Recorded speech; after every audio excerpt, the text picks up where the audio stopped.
नारियल के जन्म की कहानी। प्राचीन काल में सत्यव्रत नाम के एक राजा राज करते थे। वह प्रतिदिन पूजा पाठ किया करते थे।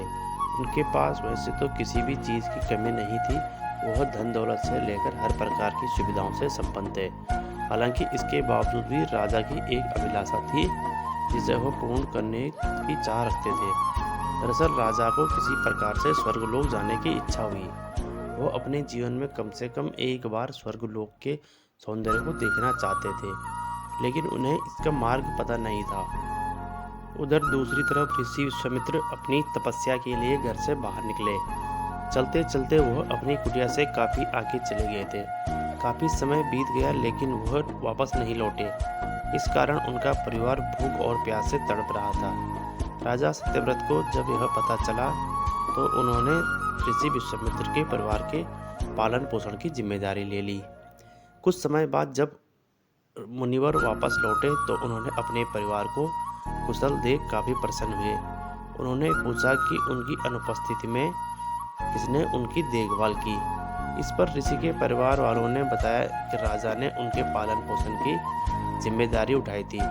यह सुनकर ऋषि विश्वामित्र तुरंत राजमहल पहुंचे और राजा से मुलाकात की। वहां पहुंचकर उन्होंने सबसे पहले महाराज को धन्यवाद कहा। इस पर राजा ने ऋषि से अपनी इच्छा पूर्ण होने का आशीर्वाद मांगा। राजा की बात सुनकर ऋषि विश्वामित्र ने कहा, बोले महाराज, आपको क्या वरदान चाहिए। तब महाराज ने कहा, हे मुनि, मुझे एक बार स्वर्गलोक के दर्शन करने हैं। कृपया करके मुझे वहां जाने का वरदान दें। राजा की प्रार्थना सुनकर ऋषि विश्वामित्र ने एक ऐसा रास्ता बनाया जो स्वर्गलोक की ओर जाता था। यह देख राजा सत्यव्रत बहुत खुश हुए और वह तुरंत उस रास्ते पर चल पड़े और स्वर्गलोक पहुंच गए।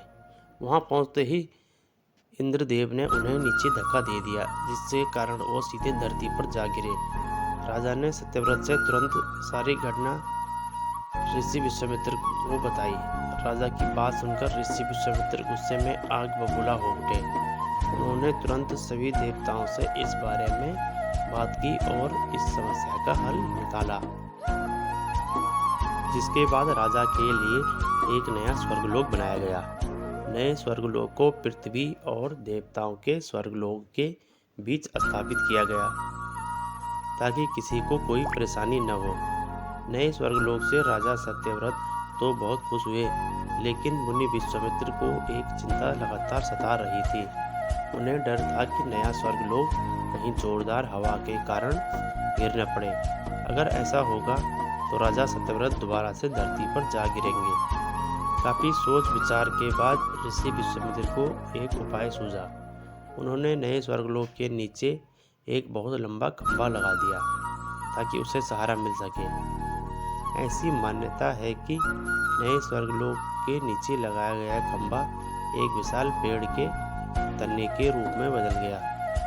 यही नहीं, कुछ समय पश्चात जब राजा सत्यव्रत की मृत्यु हुई तो उनका सिर एक फल में तब्दील हो गया।